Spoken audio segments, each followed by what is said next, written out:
चलो बच्चों, अब हमने residence and scope of total income की ये एक समराइज वीडियो बना रहे हैं। एंड ये वीडियो मैं दोबारा रिपीट कर रहा हूँ, मेन वीडियोस को सब्सटीट्यूट नहीं करेगी। मेन वीडियोस आपको पूरी करके इन दी एंड जब रिवीजन करोगे उसमें आपके हेल्पफुल करेगी। मटेरियल हमारा ICI का स्टडी मटेरियल रहेगा। फटाफट repeat, residence status and scope of total income. ये चैप्टर पढ़ा क्यों? क्योंकि हम कहते हैं टैक्स लगता है टोटल इनकम पर, और टोटल इनकम निकालने के लिए फर्स्ट थिंग क्या है? Determine residential status. क्यों रेजिडेंशियल स्टेटस डिटरमिन करना है?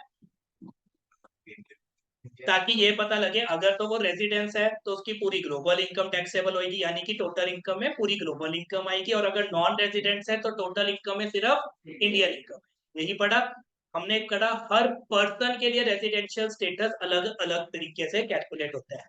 कितने टाइप के पर्सन है हमारे? Individual, HUF, AOP, BOI, AJP, local authority, company, ये सब पर्संस के लिए अलग अलग तरीके से रेजिडेंशियल स्टेटस कैलकुलेट होएगा।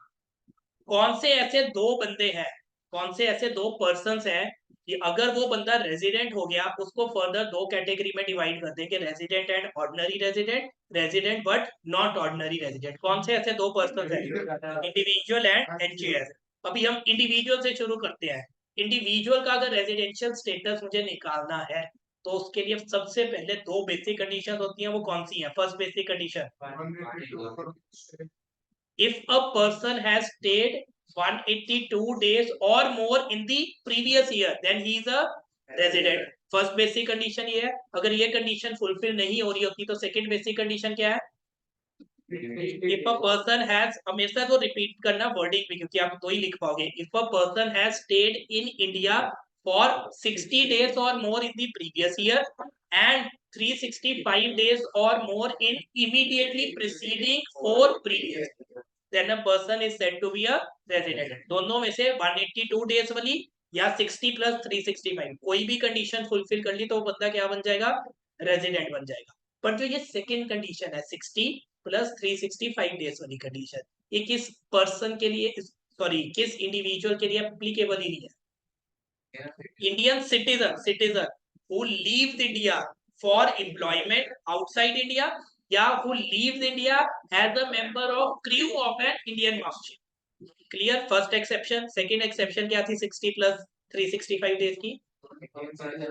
इंडियन सिटीजन, इसके साथ लेकिन सिर्फ सिटीजन नहीं था, और a person of Indian origin who being outside India comes on a visit to India. तो इसके लिए भी ये 60 प्लस 365 वाली नहीं देखते। अगर इन दोनों के लिए दो बंदे हैं ना, या तो जो एम्प्लॉयमेंट के लिए बाहर जा रहा है या इंडिया विजिट के लिए आ रहा है, इन दोनों के लिए 60 प्लस 365 नहीं देखते हैं। तो मतलब सिर्फ 182 देखेंगे, 182 देखेंगे, 182 तो देखेंगे। लेकिन जो पर्सन बाहर से इंडिया विजिट करने आ रहा है उसके लिए एक और कंडीशन भी बतानी है। If a person who, sorry, if an Indian citizen who being outside India comes on a visit to India, तो उसके लिए हम एक और देख लेंगे, he has stayed in India for 120 days or more in the previous year plus 365 days or more in immediately preceding 4 years plus एक और एक्स्ट्रा कंडीशन यदि total income should be greater than 15 lakhs, तो वो क्या बन जाएगा? Resident बन जाएगा। यही पढ़ा हमने। अच्छा, टोटल इनकम मींस, एक तो इनकम दो टाइप की होती है, Indian income, foreign income. Foreign income further दो टाइप की होती है। कौन सी वाली income? Income of a business which is controlled from India, ऐसी फॉरेन इनकम। और एक income from a profession which is setup in India. एक तो ये वाली फॉरेन इनकम, इसके अलावा कोई भी फॉरेन इनकम होगी वो होगी अदर फॉरेन इनकम। और मुझे ये बता दो, टोटल इनकम मैंने कहा ये 120 प्लस 365 डेज के लिए should be greater than 15 lakhs। इस 15 लाख में कौन सी इनकम आती है टोटल इनकम में? इंडियन इनकम प्लस ऐसी फॉरेन इनकम जिसको मैं इंडिया से कंट्रोल कर रहा हूँ या प्रोफेशन सेटअप इन इंडिया। यही बताया था आपको। फिर हमने कहा था एक डीम्ड रेजिडेंट का भी कंसेप्ट आ जाता है। डीम्ड रेजिडेंट में कौन आता है? Only an individual can be deemed resident who is not residence in any other country, और उसकी टोटल इनकम 15 लाख से ज्यादा है। टोटल इनकम में फिर वही आएगा, इंडियन इनकम प्लस ऐसी इनकम जिसको मैं इंडिया से कंट्रोल कर रहा हूँ और प्रोफेशन सेटअप इन इंडिया। ऐसी इनकम 15 लाख से अगर ज्यादा है तो वो भी क्या बन जाएगा? डीम्ड। इधर डीम क्यों आया वर्ड? क्या लॉजिक था? क्योंकि हो सकता है वो चाहे एक भी दिन इंडिया में ना हो तो भी उसको रेजिडेंट मान लेंगे अगर उसकी टोटल इनकम 15 लाख से ज्यादा है। क्लियर, यही पढ़ा था। फिर हमने कहा शेयर कर लेते, नोट्स भी शेयर कर लेते हैं।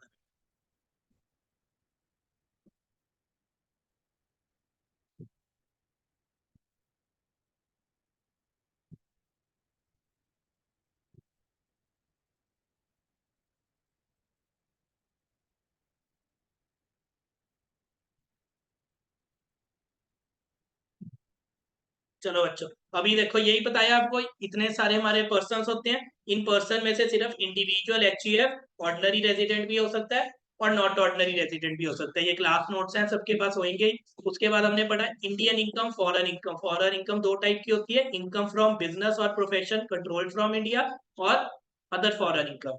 फिर हमने क्या पढ़ा, रेजिडेंट, दो बेसिक कंडीशन, 182 डेज वाली और 60 प्लस 365 डेज वाली। 60 प्लस 365 की क्या है, एक्सेप्शन है। एक्सेप्शन में क्या आता है, Indian citizen who leaves India for the purpose of employment और as a member of crew of an Indian ship. Specifically लिखाया था, पैसेंजर नहीं है, नॉट पैसेंजर, क्रू के लिए। या सेकेंड कंडीशन, इंडियन सिटीजन और person of Indian origin who being outside India comes on a visit to India. Person of Indian origin कौन होता था, बताया था।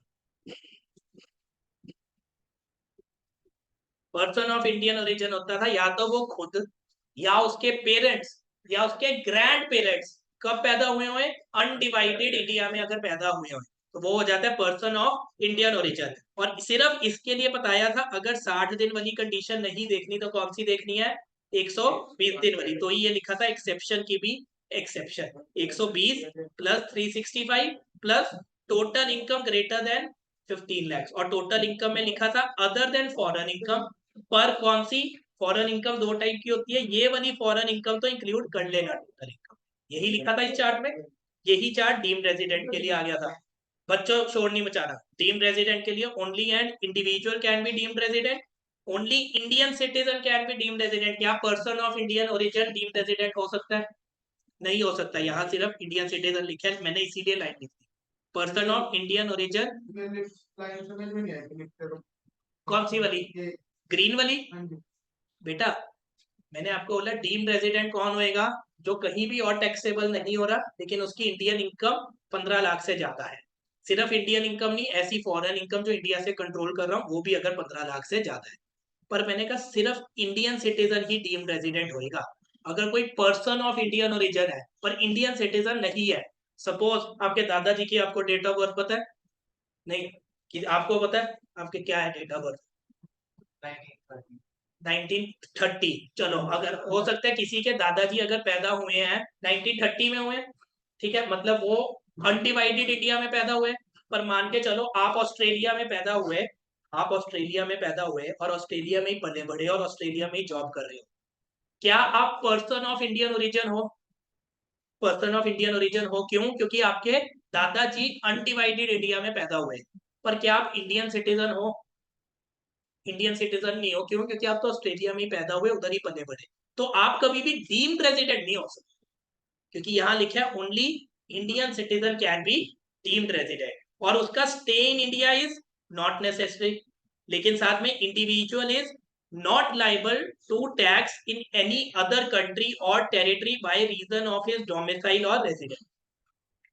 Deemed resident will not apply in case of an individual who is resident as per section 6 subsection 1। कहते हैं अगर ऊपर 182 days की वजह से वो रेजिडेंट हो गया तो उसको डीम्ड रेजिडेंट का कंसेप्ट ना मारना। ये क्यों लिखा होगा, क्योंकि डीम्ड रेजिडेंट तो हमेशा ही आर प्लस एन होता है, लेकिन ऊपर वाला तो आर प्लस ओ आर भी हो सकता है, यही बताया। तो इसीलिए हमने पहले जब ये पढ़ा रेजिडेंस नॉट रेजिडेंट, रेजिडेंट के लिए इंडिविजुअल के लिए 182 और 60 प्लस 365, 60 प्लस 365 किसके लिए नहीं देखनी, वो हमने ये एक्सेप्शन पढ़ी।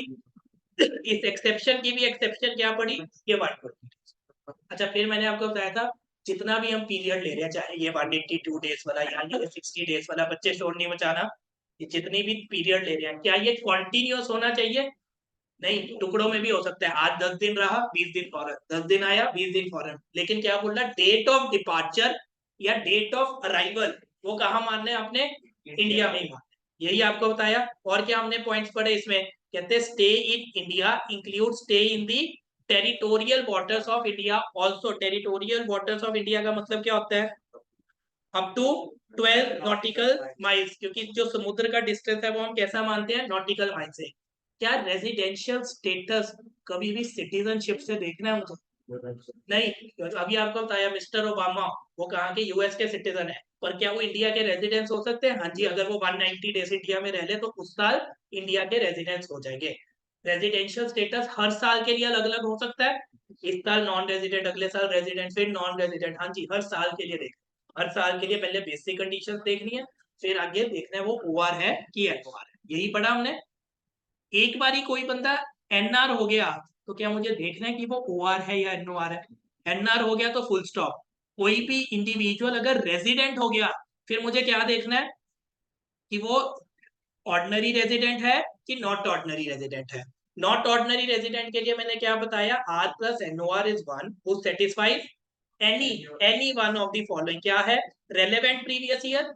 रेलेवेंट प्रीवियस ईयर में रेजिडेंट आ गया तो ही फर्दर देख रहा हूं। अब क्या चले जाओ उससे पिछले 10 साल। उससे पिछले 10 साल में देखो क्या वो नॉन रेजिडेंट था किसी भी 9 सालों में? किसी भी 9 सालों में अगर तो था, वो क्या बन जाएगा? एनओआर। अगर ये कंडीशन भी नहीं फुलफिल हो रही, क्या देखो पिछले साल, पिछले साल तो वो क्या था? रेजिडेंट। उससे पिछले 7 साल क्या था? 730 दिन से कम। 730 दिन से कम इंडिया में था तो क्या बन जाएगा? R plus NOR. और ये एरो आ रहा है 120 डेज वाला। 120 डेज वाला तो हमेशा ही एनओआर होएगा। और डीम्ड रेजिडेंट भी हमेशा हमेशा क्या होएगा? एनओआर होएगा। ठीक है, इसको ना एक बार आप अपनी बुक की समरी निकाल लो, आपको पढ़ाता हूँ उधर से भी कैसे पढ़ना है, बड़ा इजी हो जाएगा आपको। ये निकाल लो page 2.34 of ICI study material.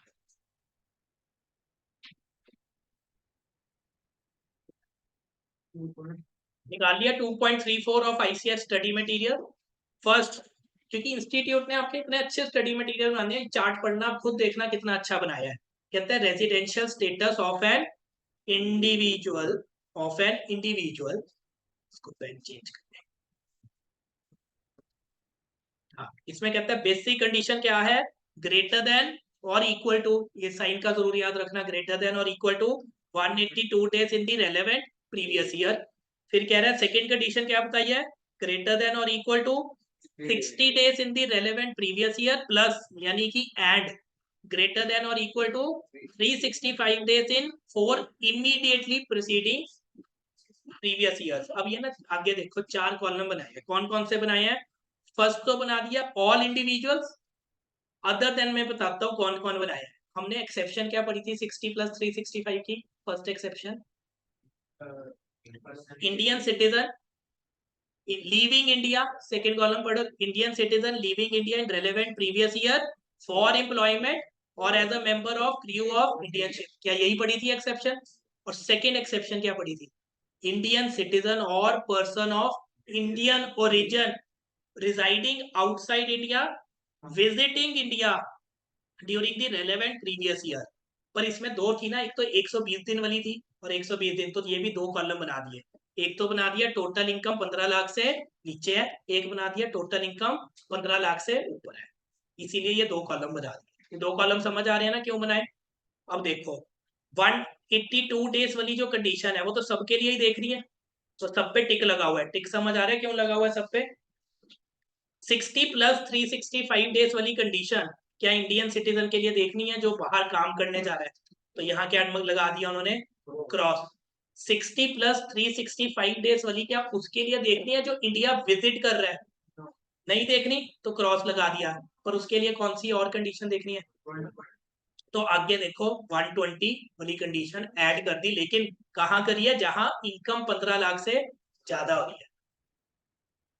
ये समझ आ रहा है क्या लिखा है? और फिर क्या लिखा है? डीम्ड रेजिडेंट लास्ट में। डीम्ड रेजिडेंट अभी आपको बता चुका, उसके लिए भी 15 लाख से इनकम ज्यादा होनी चाहिए। और ये देखो डीम्ड रेजिडेंट के लिए 182 पे भी क्रॉस मारा है और 60 पे भी। क्यों मारा है? चाहे वो एक भी दिन इंडिया में ना रहा हो, अभी आपको चार्ट में बताया, तो भी वो डीम्ड रेजिडेंट हो सकता है। ये समझ आ रहा है? डीम्ड रेजिडेंट हमेशा क्या होएगा? आर प्लस, तो ये देखो नीचे लिखा हुआ है by default R plus NOR. और ये 120 दिन वाला बंदा भी क्या होएगा? तो ये देखो इसके साथ भी एरो डाल के लिखा है by default R plus NOR. समझ आ रही है? पर अगर ये 120 दिन की वजह से नहीं, 182 दिन 182 डेज की वजह से रेजिडेंट बनता है, तो क्या ये ओआर हो सकता है? तो क्या ये ओआर हो सकता है? मैं रिपीट करता हूं, मैं कह रहा हूं कोई बंदा क्या बना, 120 डेज की वजह से रेजिडेंट बना, ये वाली कंडीशन की वजह से रेजिडेंट बना, तो ये हमेशा क्या होएगा, R plus N O R. मैं कह रहा हूं पर वो रेजिडेंट ना इस कंडीशन, ये कौन सी कंडीशन थी, 182 डेज वाली, 182 डेज की वजह से रेजिडेंट बना, तो क्या वो अब ओ आर भी हो सकता है, आर प्लस ओ आर भी हो सकता है, R plus N O R भी, डिपेंडिंग की वो कंडीशन फुलफिल कर रहा है कि नहीं। तो इसका एरो ना देखो यहाँ लिखा, कहते ये एरो देख लेना, अगर ये कंडीशन फुलफिल करेगा तो वो आर प्लस ओ आर भी हो जाएगा, R plus N O R भी हो जाएगा। समझ आ रहा है बच्चों? अब यहाँ वो लिखी हुई है एडिशनल कंडीशंस, ये कौन सी लिखी है, 730 या वो वाली आर प्लस ओ आर वाली बताई थी कि अगर 2 साल वो रेजिडेंट हो गया तो क्या हो जाएगा, पिछले 10 सालों में से किसी भी 2 साल क्या हो गया, रेजिडेंट हो गया, और पिछले 7 सालों में 730 दिन से ज्यादा इंडिया में रह गया, दोनों कंडीशन यहाँ एंड है, तो क्या बन जाएगा, आर प्लस ओ आर। अगर कोई भी कंडीशन एक भी सेटिस्फाई नहीं करता तो क्या बन जाएगा, आर प्लस एन आर। तो यहाँ लिखा है if both both 1 + 2 are satisfied then R plus O R, otherwise R plus N R. इतनी सी बात समझ आ गई, इंडिविजुअल के लिए क्लियर है। उसके बाद हम आ जाते थे एचयूएफ पे। एचयूएफ के लिए रेजिडेंशियल स्टेटस कैसे निकालते थे, if control and management of the affairs of HUF are wholly outside India तो क्या होता था, non resident. if wholly in India, if partly in India partly outside India, resident. अगर HUF एक बारी रेजिडेंट हो गया तो फिर वो OR NOR HUF के लिए क्या देखते थे, उसके कर्ता का स्टेटस। अगर HUF का कर्ता R प्लस OR है तो HUF भी R प्लस OR, अगर HUF का कर्ता R प्लस NOR है तो HUF भी R प्लस है। क्लियर? उसके बाद कंपनी के लिए आ जाओ, कंपनी के लिए रेजिडेंशियल स्टेटस कैसे निकालते थे, OEM, POEM, place of effect. ये वर्डिंग याद रखना, क्वेश्चन अगर आ जाए आपको यही लिखनी है wording. If place of effective management of a company is outside India तो वो non resident. If place of effective management of the company is in India then resident. अब उसके अलावा सिंपल कितने पर्सन बच गए, AOP, POI, firm, local authority, AJP. इनका क्या रूल है, if control and management of the affairs of the entity is wholly outside India then non-resident, if wholly in India resident, if partly in India partly outside India resident। अब इसके साथ ना summary में आपको मैं बताता हूँ, थोड़े से पॉइंट ऐड कर लो जो जो रह गए हमारे।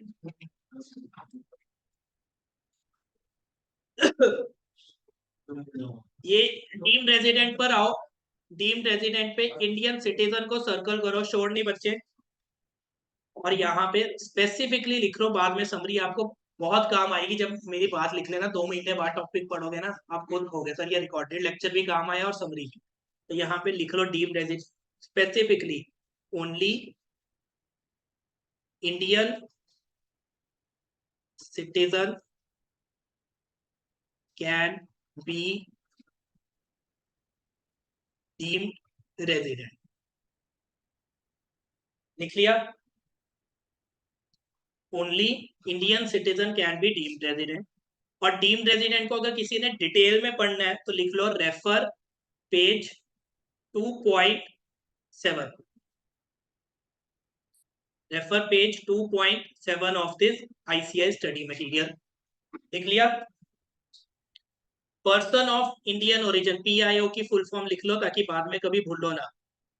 पर्सन, तो लिख लेना सारे, ये ना सोचना याद रहेगी, PIO के, पर्सन ऑफ इंडियन ओरिजिन। और ये लिख लो, इसकी भी डेफिनेशन कहाँ दी हुई है, सी बॉटम ऑफ पेज 2.5। क्लियर है? यहाँ पे सिटीजन को जरूर सर्कल करो, इंडियन सिटीजन लिखा हुआ है। और यहाँ क्रू ऑफ इंडियन शिप को भी जरूर सर्कल करो, और क्रू ऑफ इंडियन शिप के साथ लिखो रेफर पेज 2.6। क्योंकि क्रू ऑफ इंडियन शिप में हमने एक चीज करी थी, अगर किसी को याद होए कौन सा पीरियड एक्सक्लूड करते थे इनके लिए? जो एक कॉन्टिन्यूस डिस्चार्ज सर्टिफिकेट मिलता था उसमें जॉन सी डेट एंटर कर दी जब शिप जा रही है, और जब शिप पहुंच गई उसमें जॉन सी डेट एंटर कर दी, वो पीरियड एक्सक्लूड कर देते थे। क्यों? क्योंकि ये क्या कहते थे, जब शिप चल रही है, अभी तो वो इंडिया के 12 नॉटिकल माइल्स में है, तो गवर्नमेंट कहती थी तुम इंडिया में हो गए, और वो कहते थे हम तो अपना घर बार छोड़ा है, हम तो काम के लिए जा रहे हैं, तो वो पीरियड हमारा ना लो। तो इनके लिए कहती है जॉन सा आपका कॉन्टिन्यूस डिस्चार्ज सर्टिफिकेट है, जिस दिन आप निकल रहे हो इंडिया से उस दिन वो डेट डल गई उसमें, तो वो पीरियड एक्सक्लूड हो जाएगा। इसका पेज लिख लेना, रेफर पेज 2.6 हमने क्लास में करा हुआ है, सारा आपको पढ़ के समझ आ जाएगा। उसके बाद जो हम कह रहे हैं कि date of departure, date of arrival, वो कहाँ होंगी? इंडिया में ही मानेंगे। ये सब कहाँ लिखे हुए हैं? ये 4 पॉइंट्स है, इधर लिख लो। See box points on page 2.4।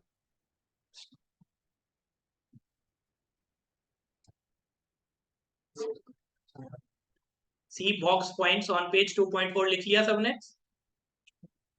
यहाँ पर ना जो मॉडिफाइड कंडीशन लिखी है, मॉडिफाइड सेकंड कंडीशन, वो ये वाली है, इसको एरो यहाँ लगा दो 120 डेज के साथ, बाद में कंफ्यूजन नहीं होगी।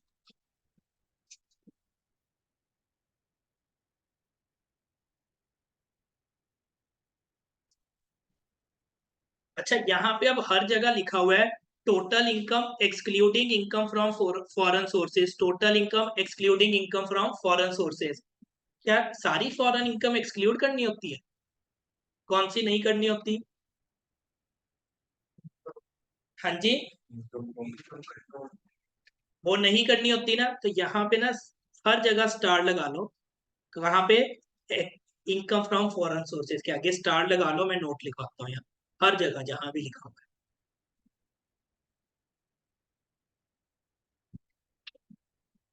ये स्टार लगा के, स्टार पता लग गया ना कहाँ लिखना है? Total income excluding from foreign sources के यहाँ आगे। ये स्टार के आगे लिखो एक्सेप्ट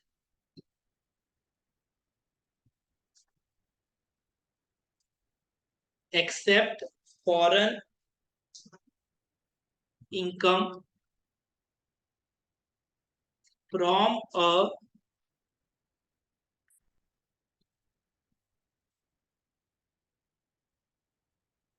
बिजनेस कंट्रोल्ड इन और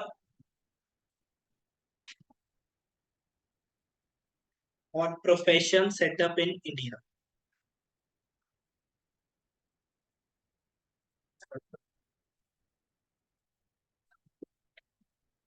मैं रिपीट कर देता हूँ क्या बोल रहा है, except foreign income from a business controlled in और प्रोफेशन सेटअप इन इंडिया। ये आपकी पूरी रेजिडेंशियल स्टेटस में, तो इंडिविजुअल था, देखो कवर्ड हो गया सारा, कंडीशंस कवर्ड होगी, किस किस के लिए एप्लीकेबल है, टिक टिक सब लग गया। बाकी हैंड रिटन चार्ट भी है, और आप ये भी रेफर कर सकते हो। सेक्शन कौन सा रेजिडेंशियल स्टेटस का? 6 सबसेक्शन 1, और टीम रेजिडेंट का है 6 सबसेक्शन 1A। क्लियर? एचयूएफ के लिए भी बता चुका हूँ, कंपनी के लिए भी वो सारे पॉइंट्स ये लिख दिए, उसमें तो कुछ है ही नहीं है, तो सिंपल सा बात है, वो ये लिखी। चलो, उसके बाद हमने पढ़ा ये स्कोप ऑफ टोटल इनकम। इसमें मैंने आपको ये अंडरलाइन कराया था, लिख लो। रेजिडेंट के लिए कौन सी इनकम टैक्सेबल होती है? नो सॉरी, नॉन रेजिडेंट के लिए कौन सी इनकम टैक्सेबल होती है इंडिया में? सिर्फ Indian income. R plus O R के लिए सारी ग्लोबल इनकम।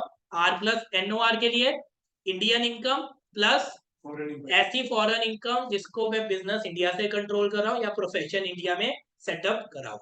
यही पता है आपको? नॉन रेजिडेंट के लिए इंडियन इनकम होती है, तो इन्होंने लिखा है income received deem to be received in India. क्या इसके आगे पेज नंबर लिख लिया था आप सबने? Refer page 2.19। इनकम रिसीव्ड और डीम टू बी रिसीव्ड, इसके आगे लिखो रेफर पेज 2.19। फिर आ गया इनकम एक्रियूड और अराइजन। इनकम एक्रियूड और अराइजन, इसके आगे लिखो पेज 2.19 प्लस पेज 2.20। या डीम टू एक्रियू और अराइज इन इंडिया, इसके लिए लिखो रेफर चार्ट ऑन पेज 2.2। क्या मतलब है? नॉन रेजिडेंट के लिए हम बोलते हैं सिर्फ इंडियन इनकम टैक्सेबल, तो ये इन्होंने इंडियन इनकम को डिफाइन कर दिया। रिसीव्ड इन इंडिया, कोई भी इनकम इंडिया में रिसीव, वो Indian income. Deem to be receive, वो इंडियन इनकम।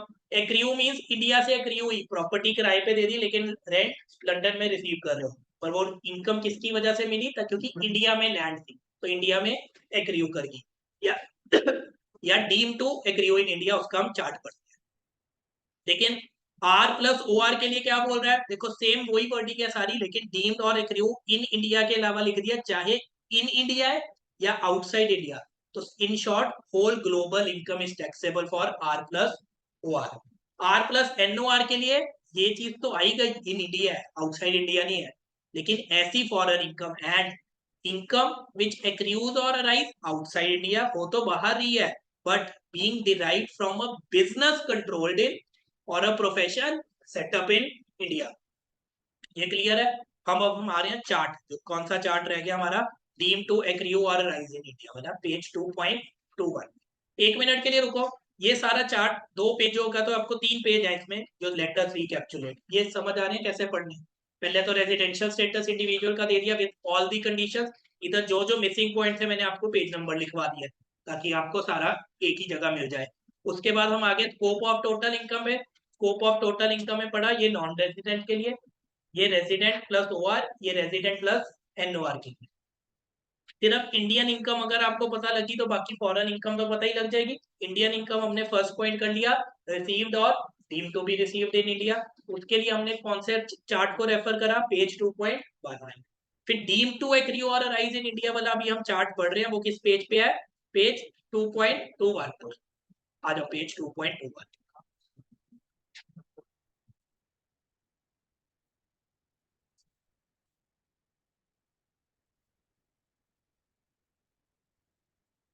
पेज 2.21 पे इनकम डीम्ड टू और एक्रूड और अराइज इन इंडिया।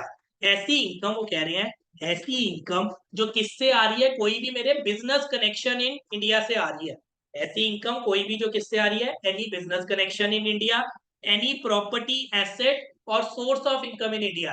अरे भाई मशीनरी इंडिया में थी, उसको किराए पे दे दिया, इनकम कहाँ रिसीव हो रही है? फॉरेन में, तो वो इनकम भी कौन सी हुई? मेरी इंडियन इनकम हुई। यहाँ कौन सी हो रही है? Transfer of capital asset situated in India. मेरी प्रॉपर्टी इंडिया में थी, मैंने बेच दी, करोड़ रुपए की खरीदी थी, 5 करोड़ में बेच दी। कितने का गेन हुआ? 4 करोड़ का। पर मैं रहता कहाँ हूँ? लंदन, मैंने पैसे भी लंदन रिसीव करे। पर नहीं भैया, तेरी इंडियन इनकम ही वो मान, क्योंकि एसेट तो इंडिया में था, उसी की वजह से तुझे कमाई हुई। पर बिजनेस, ये कौन कर रहा है? नहीं, any business connection in India, इसकी मैंने क्या पढ़ाई आपको? एक्सेप्शन। एक्सेप्शन किस पे दी हुई है? पेज 2.22 पे दी हुई है। फर्स्ट एक्सेप्शन क्या पढ़ी हमने? कि ऐसा कोई भी बिजनेस जिसके सारे ऑपरेशन इंडिया में नहीं हो रहे। सपोज एक बिजनेस के 10 ऑपरेशन है, 6 ऑपरेशन कहाँ हो रहे हैं? इंडिया में, और 4 ऑपरेशन हो रहे हैं ऑस्ट्रेलिया में। तो मैं ये मान लूंगा 6 ऑपरेशन की वजह से जो मुझे इनकम हुई, सिर्फ वही इंडियन इनकम है, बाकी मेरी फॉरेन इनकम। ये एक्सेप्शन क्यों है? क्योंकि पहले मैं बोल रहा हूँ any business connection in India, वो क्या बन जाएगी? Deem to accrue in India. तो इसका बिजनेस कनेक्शन तो इंडिया में है ही, क्योंकि 6 प्रोसेस इंडिया में हो रहे हैं, पर फिर भी सारी इनकम इंडिया नहीं मानू। ये पॉइंट क्लियर है? सेकेंड पॉइंट क्या पढ़ा था? कई बार मैं सिर्फ गुड्स क्या करता हूँ? इंपोर्ट करता हूँ, इंपोर्ट करके क्या कर देता हूँ? एक्सपोर्ट। तो कहते हैं वो इनकम भी हम इंडियन इनकम नहीं मानेंगे, कि बाहर से इंपोर्ट करे, कनाडा से इंपोर्ट करे, ऑस्ट्रेलिया एक्सपोर्ट कर दिए, तो उस इनकम को भी मैं इंडियन इनकम नहीं मान लूंगा। ये हम एक्सेप्शन कर रहे हैं। पर ये किस बंदे के लिए एक्सेप्शन है? ये किस बंदे के लिए एक्सेप्शन बता रहा हूँ? सिर्फ नॉन रेजिडेंट। अगर रेजिडेंट है तो उसके लिए ये रूल नहीं लग रहा, नॉन रेजिडेंट। क्लियर? याद रहेगा? फिर मैंने आपको बताया बच्चा, न्यूज चैनल वाले, इंडियन न्यूज चैनल वाले भी फॉरेन से न्यूज लेते हैं, ऐसे फॉरेन वाले भी इंडिया से न्यूज लेके फॉरेन में ही दिखाते हैं। अगर वो सिर्फ उसका कुछ भी इंडिया से इनकम नहीं कमा रहे, इंडिया से सिर्फ न्यूज कलेक्ट कर रहे हैं और वो फॉरेन दिखा रहे हैं, तो उसकी इनकम भी इंडियन इनकम नहीं मानने के। पर किस बंदे की? नॉन रेजिडेंट की। रेजिडेंट की नहीं, नॉन रेजिडेंट, ये याद रखना। ठीक है? फिर क्या पढ़ा? फिल्म यार, इंडिया वाले बंदे भी बाहर शूट करते हैं, बाहर वाले भी इंडिया शूट कर रहे हैं, लेकिन फिल्म कहाँ दिखाएंगे? फॉरेन में। फॉरेन में ही दिखाएंगे। इंडिया तो सिर्फ उन्होंने शूटिंग करी, कनेक्शन तो इंडिया से हो गया, पर उसकी कमाई इंडिया में टैक्सेबल नहीं होगी। किसकी? सिर्फ नॉन रेजिडेंट की। ये वर्ड जरूर याद रखना। एक पॉइंट जो क्लास में रह गया था वो क्या था? Activities confined to display of rough diamond in SNZ। ये क्या होता है? स्पेशल नोटिफाइड जोन्स होते हैं। क्या होता है? डायमंड्स ना बाहर से कोई बंदा आता है, वो बेचते नहीं है, एग्जीबिशन जैसे कार एक्सपो नहीं लगता सिर्फ कार उधर दिखाई जाती है, वैसी डायमंड्स की भी एग्जीबिशन होती है। वो बेचने नहीं आए, एग्जीबिशन लगती है लोगों को दिखाने हैं, देखो हमारे पास दुनिया में कितने अलग अलग तरीके के डायमंड्स हैं। और कल को जाके वो उस एग्जीबिशन की वजह से कोई बंदा जाके फॉरेन में डायमंड खरीद लेता है, तो ये ना कहे भैया उस बिजनेस कनेक्शन की वजह से तेरा डायमंड बिका, नहीं।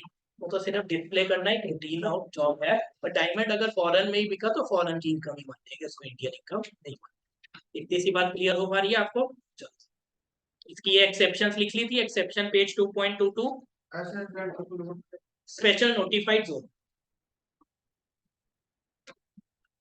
और ये मैं आपको बता चुका हूँ any property correction in India, पर फिर भी अगर बहुत डिटेल में इसको फिर पढ़ना है आप लिख सकते हो रेफर पेज 2.23, और कैपिटल एसेट के साथ लिख सकते हो रेफर पेज 2.23। बोलो बच्चे क्लियर है? सेकंड आपको क्या ये हमने बताया था, कोई भी सैलरी अगर आपकी जो है वो इसलिए मिल रही है क्योंकि आपने इंडिया में सर्विसेज दी, तो वो कौन सी इनकम होगी? Indian income. अरे आपने किसी कंपनी में जॉब करी, चाहे 20 दिन जॉब करी, उसके बाद आप फॉरेन भाग गए, अब वो कहती है कंपनी तुझे सैलरी देनी है, मैंने 20 दिन की, आप कहते हो ये ले मेरा फॉरेन अकाउंट और इसमें मुझे सैलरी दे दे। सैलरी कहाँ रिसीव हुई? फॉरेन में। पर किस लिए हुई? क्योंकि इंडिया में सर्विसेज दी थी, तो वो कौन सी इनकम होगी? Indian income. तो सेकंड पॉइंट इसीलिए लिखा है salary earn for services rendered in India. एक छोटा सा एग्जांपल, पेंशन। अरे भाई कोई 60 साल उस किसी ने जॉब करी, सरकारी जॉब करी, उसके बाद उसकी पेंशन लगनी है, पर 60 साल बाद वो बंदा क्या करता है, उसके बच्चे रहते हैं फॉरेन, अपने बच्चों के पास फॉरेन चले जाते हैं, पेंशन तो उसको मिलेगी 60 साल के बाद, चाहे वो इंडिया एक भी दिन ना आए। वो जो पेंशन मिल रही है वो इंडियन इनकम है कि फॉरेन? किस वजह से? हाँ, क्योंकि वो क्यों मिल रही है? क्योंकि उसने इंडिया में सर्विसेज दी थी, अब तो रिटायर हो गया चाहे, पर सैलरी पेंशन उसको क्यों मिल रही है? क्योंकि उसने इंडिया में नौकरी करी इतने साल, तो ही उसको पेंशन मिल रही है। वो भी इस पॉइंट में आ जाएगा, salary earn for services rendered in India. Clear है? Second, salary payable by the government to Indian citizen for services rendered outside India. यहाँ आउटसाइड आ गया, यही आपको बताया डिप्लोमेट्स होते हैं, डिप्लोमेट्स इंडिया के डिप्लोमेट कनाडा में है, उसको तनख्वाह कौन दे रहा है? इंडियन गवर्नमेंट, तो वो भी उसकी इंडियन इनकम ही आएगी चाहे वो बाहर है, क्योंकि इंडियन गवर्नमेंट किस लिए तनख्वाह देगी? इंडिया की भलाई के लिए, वो भी उसकी इंडियन। पर इस केस में एक्सेप्शन बताई थी आपको, एक्सेप्शन क्या थी कि ऐसी salary payable by Indian government to Indian citizen for services rendered outside India, ये तो होगी इंडियन इनकम। पर एक और कुछ याद करो चीज बताई थी, अलाउंस एंड परक्यूजिट टैक्सेबल नहीं होगी। Allowances and perquisite given by Indian government to Indian citizen for services rendered outside India, वो क्या है? Exempt income. तो यहाँ पे लिख लो इसके साथ वो ये चीजें कहाँ लिखी हुई है, डू रेफर, ये थर्ड पॉइंट के साथ है, डू रेफर पे, do refer point 3 on page 2.24, और उसके बाद क्या सॉल्व कर लेना? इलस्ट्रेशन 6 इस पॉइंट के साथ लिखा है, लिख लेना। कभी भी चार्ट खोल लो, ना समझ आए सीधा वो खोल लो, 2 मिनट में समझ आ जाए। ये थर्ड पॉइंट के साथ लिखा है do refer point 3 on page 2.24 and then see illustration 6। समझ आ पा रहा है? चलो उसके बाद इंडियन कंपनी कुछ भी देती है, चाहे आप इंडियन कंपनी के शेयर क्यों नहीं बेचते, या इंडियन कंपनी डिविडेंड दे रही है, बाहर दे रही है, वो कौन सी इनकम होगी? हमेशा इंडियन इनकम होगी। तो dividend paid by an Indian company outside India भी क्यों ना हो, वो हमेशा क्या कहलाएगी? Indian income. फिर ये 3 पॉइंट हमने इकट्ठे पढ़े थे, interest, royalty and fees for technical services. Interest, royalty and fees for technical services. अगर एक नॉन रेजिडेंट दे रहा है तो कब टैक्सेबल होगी? अगर, अरे अगर नॉन रेजिडेंट किसी को इंटरेस्ट दे रहा है तो वो इंडियन इनकम कब मानी जाएगी? जब इंडिया में कोई बिजनेस कनेक्शन होएगा। सिमिलरली नॉन रेजिडेंट अगर किसी को रॉयल्टी दे रहा है तो वो इंडिया में कब मानी जाएगी टैक्सेबल? अगर उसका बिजनेस कनेक्शन इंडिया में होएगा। सेम एक non resident fees for technical services दे रहा है, तो वो कब होगी इंडिया में टैक्सेबल? जब इंडिया में उसका बिजनेस होएगा। ये तो क्लियर है, तो यहाँ यही लिखा है।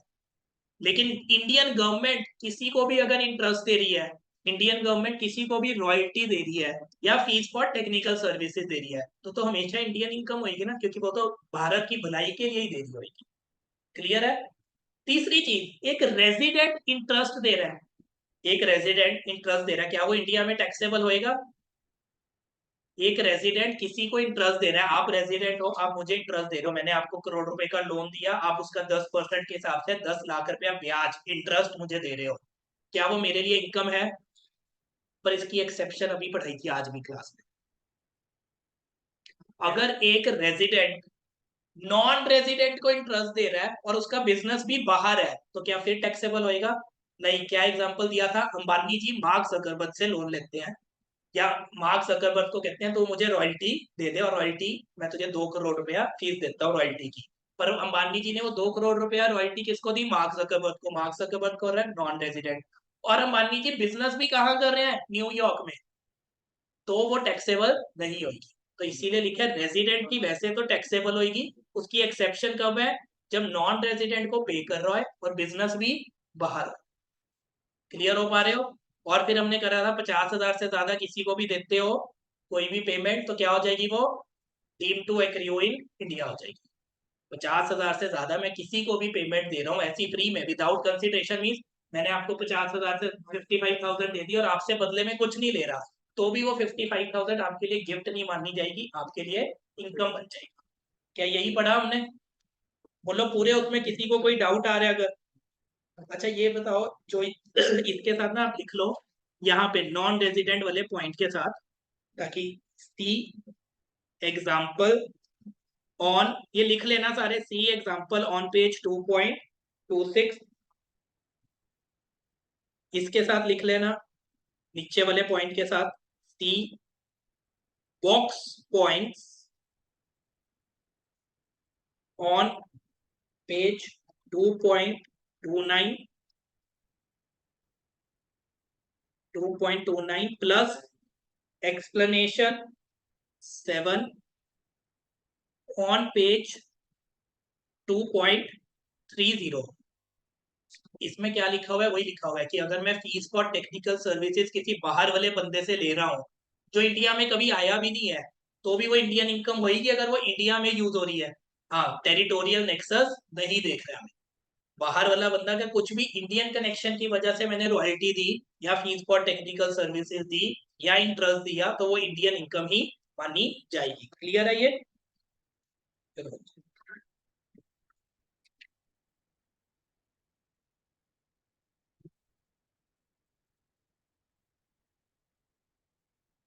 डन है बच्चे, आपकी समरी होगी है, ये समरी आपके लिए अलग से रहेगी। क्वेश्चन जो हमने अब क्लास में भी करनी है हाथ से जरूर निकाल के देखने हैं।